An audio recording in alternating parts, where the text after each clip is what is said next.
Fairytale of New York is often ranked as the greatest Christmas song of all time, but the story behind it is one of the most interesting. It started as a bet that they couldn't write a Christmas song. There were then 2 years of troubled production attempts, but finally they were able to make something magical. And for this video, I'm joined by the producer of the song, Steve Lillywhite, to learn about how the song was recorded and how after 2 years of difficulty, it finally all came together. Certainly with me, I never realised how good it was when I was working on it. But the drama began before Steve was even involved, and for a song that centres around an argument, it's no surprise that there's even disagreement about how it began, 2 years earlier. According to the Pogues accordion player, James Fearnley, it was suggested that they should cover the band's Christmas Must Be Tonight. Mary carried the light.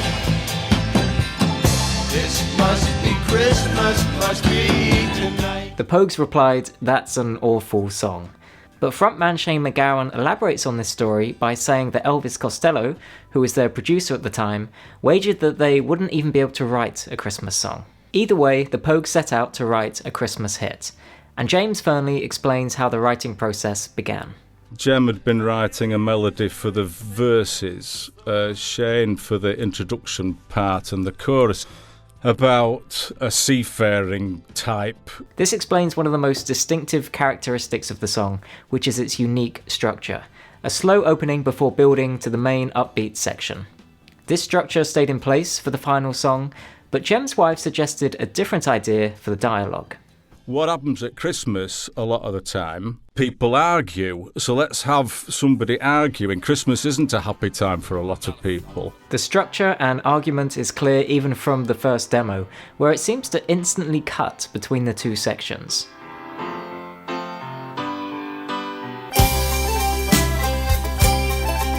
If you listen to some more of this early demo, something else that you might notice is that it features a different female vocalist, their bass player at the time, Cot O'Riordan.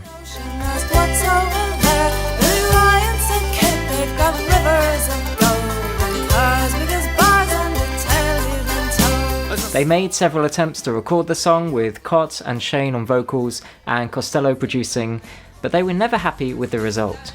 The boys of the NY Lady Choir were singing Galway Bay, and the bells were ringing out for Christmas Day. Unhappy with the recordings they had, Christmas 1985 came and went, and the song was shelved to be recorded again the next year. But this was when a number of problems started to unfold. Firstly, their record label went into administration, and because the label owned the rights to any future Pogues recordings, they had to negotiate in order to be able to release anything.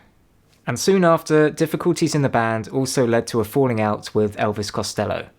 Costello was also dating their bassist and female singer Cot O'Riordan, and so Cot also parted ways and the song had lost its female singer. But in 1987, 2 years after the song was first written, the financial problems at the record label were resolved, and the band were able to enter the studio again to begin working on the new album. This time with producer Steve Lillywhite. Fairytale of New York was just one of 12 songs that we were cutting. So it wasn't like, we were doing it on its own. We'd work on that and then we'd go and do something on another song and then we'd come back. So we were, because you don't do one song, finish it, another song, finish it. You work on all of them at the same time. And with producer Steve, they began resolving a number of issues one by one. Well, first off, the band said, we've always had trouble recording this song because we can never transition from the first part of the song into the second part of the song when we've tried to record it. And I went, well, that's really easy.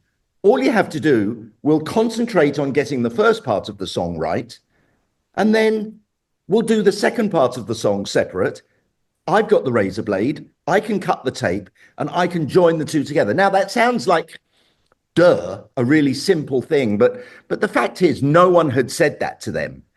So they went, oh, yeah, of course. So straight off, this big sort of problem that they had in their heads about recording this song was gone. So we really concentrated on the opening couple of verses, which is just, at the time it was piano, played by James Fernley, the accordion player, and Shane singing.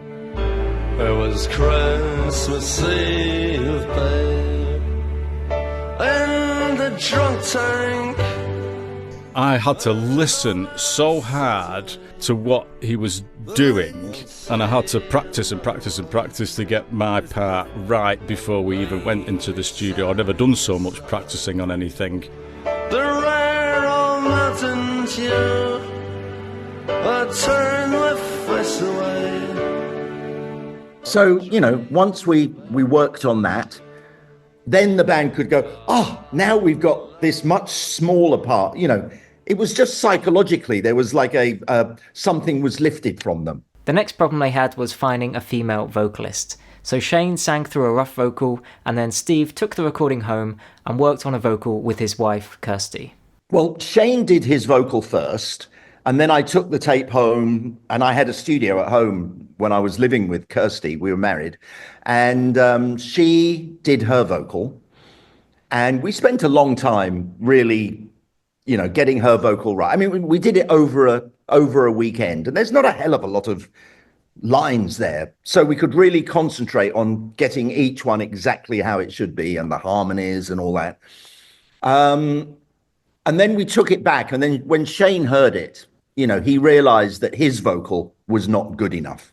So he then sung to Kirsty. So it was Shane first, then Kirsty, then Shane again. So in a way, they did sing it together in a strange way, because they could hear the other. They could both hear the other person when they were singing it. I mean, Kirsty sung to a slightly inferior Shane vocal, but then Shane sung to the finished Kirsty vocal. And, I can't really think of anyone else doing it better, to be honest, than either of them. Steve appeared to be the first person who could enable them to find the magic in the song. So I asked him how he approached working with the Pogues. Well, you get them in early. You record the things that need to be done with a clear head early, and then the more creative stuff can be done later after there's been a little bit of recreation, let me put it that way. So that works with most people. It doesn't work with a true bohemian, and Shane MacGowan was a true bohemian. So if you got him in early, it didn't mean he'd just woken up. He was an amazing personality, amazing person. He would sleep when he was tired, and he would get up when it was time to get up. He whether it was 9 in the morning, 9 o'clock at night, midnight. So I had to, had to gauge when Shane was feeling good to do a vocal. And so I was always keeping an eye on him to see, because sometimes he was not really in the mood, and other times he was raring to go. So I would stop everyone else and say, okay, time, let's do some vocals. That's the way you sort of steer the ship, but there are instruments in that band I'd never recorded. I'd never recorded accordion. I'd never recorded a cittern, penny whistle, never on any records I'd ever done. So it was a learning process for me on how to keep the power. And there's really no electric guitar. But, that band, when they play live, they were so powerful that I knew my job was to get that power on a record. And Fairytale isn't really that sort of a song, but there's other songs they do that are really, really, really powerful and very strong. After 2 years of trying to make it work, Steve and the Pogues had finally finished the song. So I asked what he thought made this possible. If you are a good producer, and I've had my moments, you're always looking for those magical times and trying to like put them in a bottle and sell them. That's what you're trying to do, and a lot of that is allowing the artists to be everyone has their own different way of working. I'm just talking about my way of working. Is allowing the artists to be comfortable with what they do and allowing them to understand that I am a safe pair of hands, that they can do what they want, and they know, well, Steve knows what he's doing, and he, not to be nervous about what they're doing, but also not to be complacent about what they're doing, to have that balance between, but between feeling confident and, just but basically having fun. Because my sort of rule is, when an artist is playing live, they don't analyze what they're doing. The song was released in 1987, a couple of months before the rest of the album, and the Pogues had their first attempt at a Christmas song. In Britain, we have this incredible history of all our major pop stars all wanting to aim for the Christmas number one, with the Slade and the Wizard and even Paul McCartney, George Michael. Everyone has made Elton John. They all throw their hat in the ring and say, I want to have, and it wasn't for the money. It was for the kudos of having the Christmas number one, and to write Wizard and Slade, and they were not, it's not like American cheesy Christmas records.